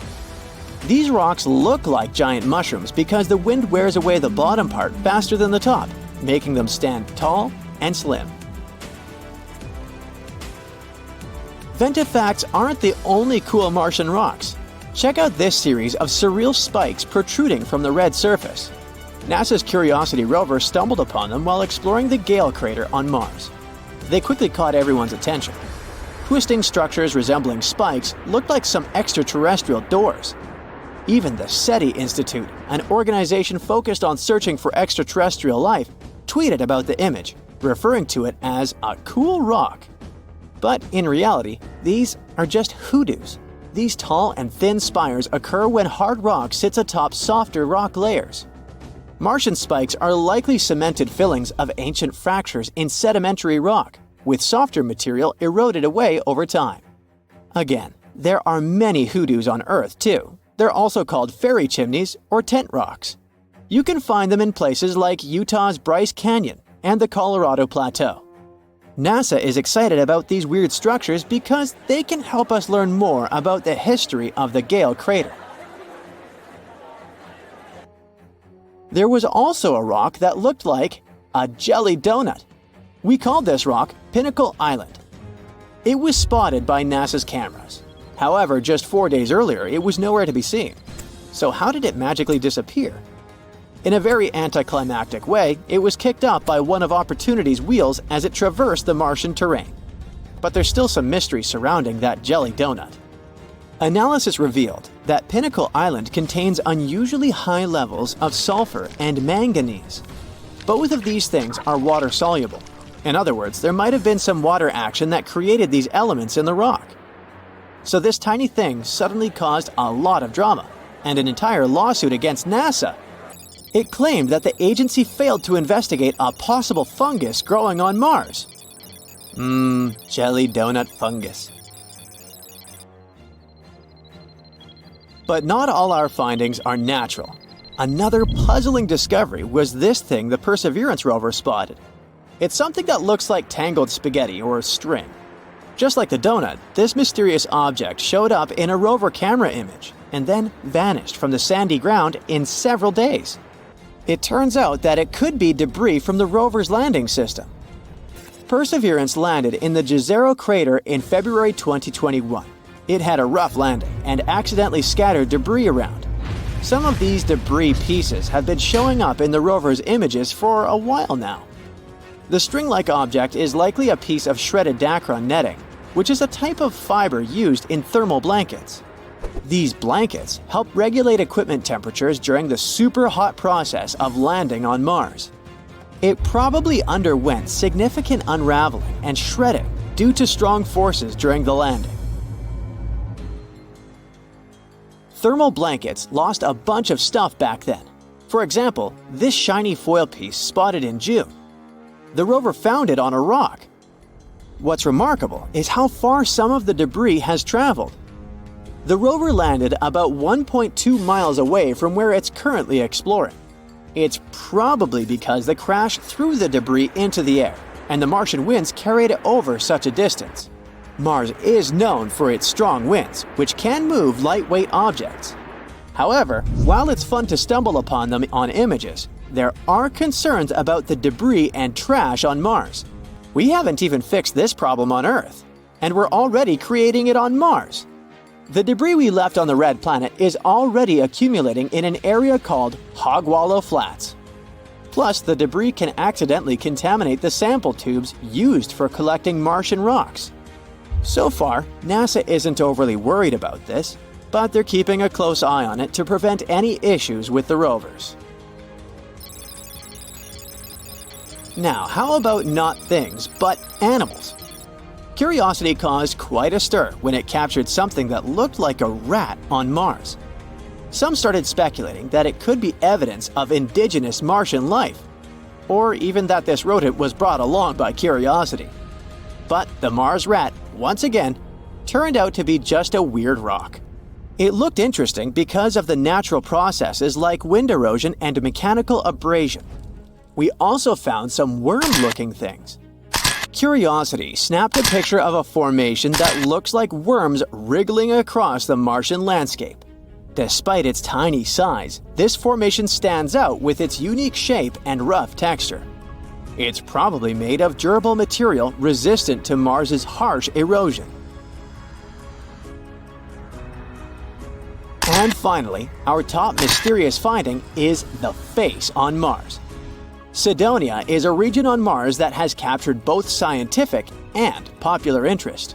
It's located in Mars's northern hemisphere.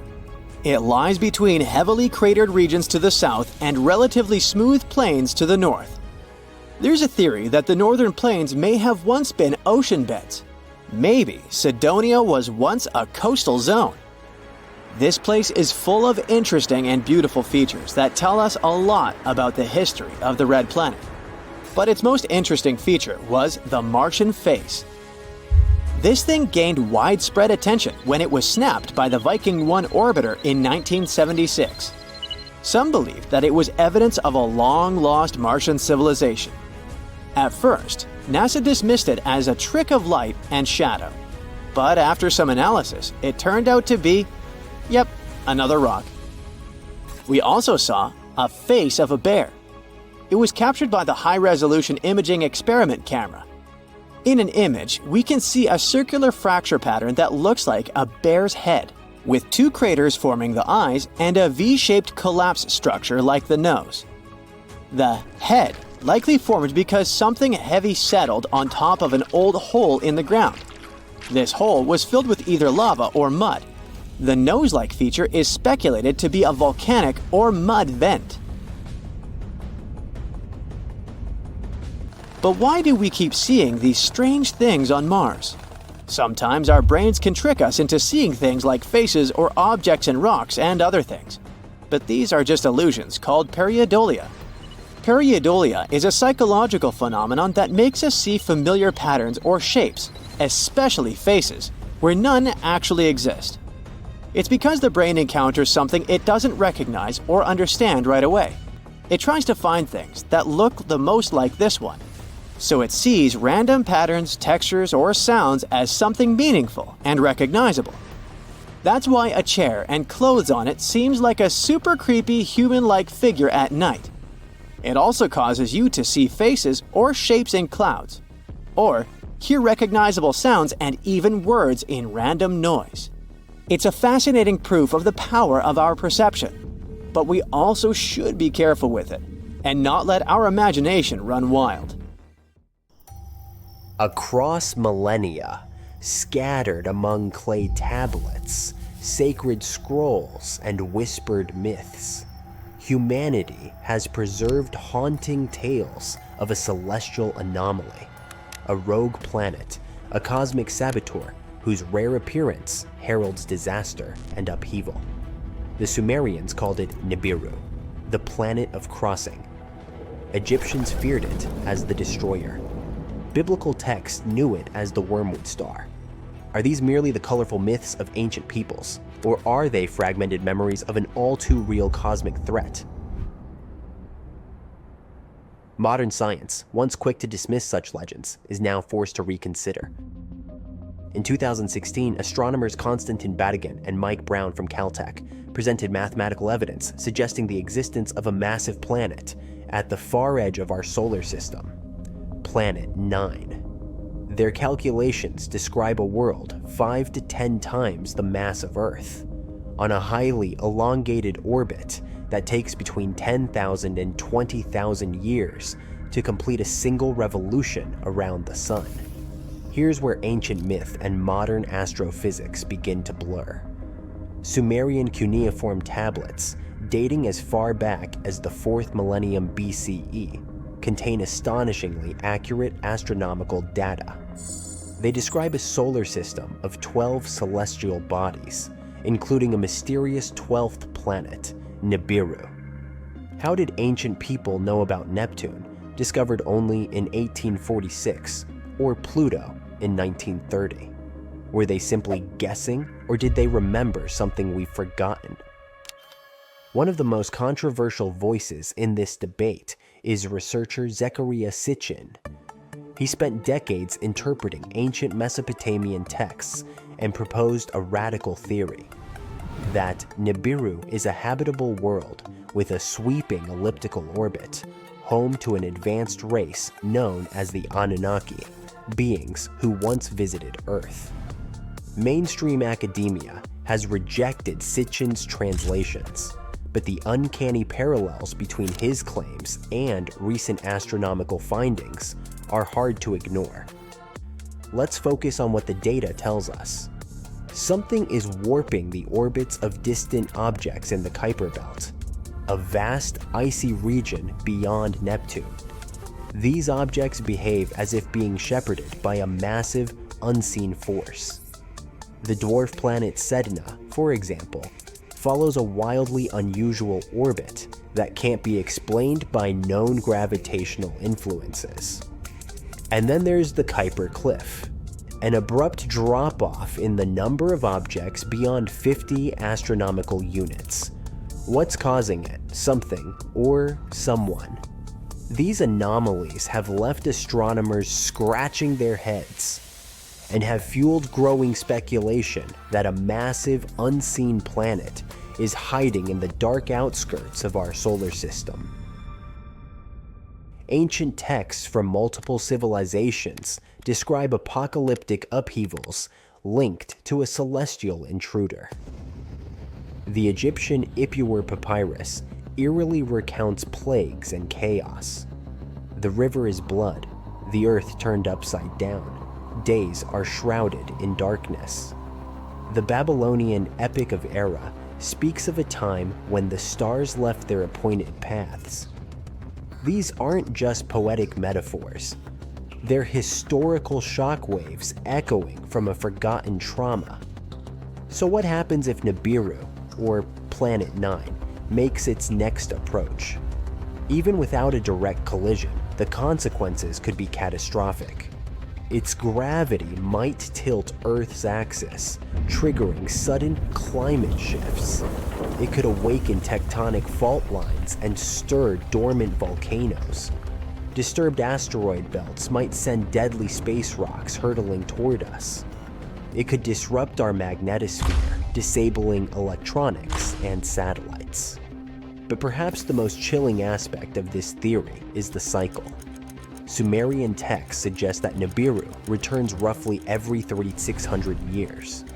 If this is true, its last passage might have occurred around 1600 BCE, a time curiously aligned with the collapse of Bronze Age civilizations, a period marked by mass migrations, natural disasters, and inexplicable cultural decline.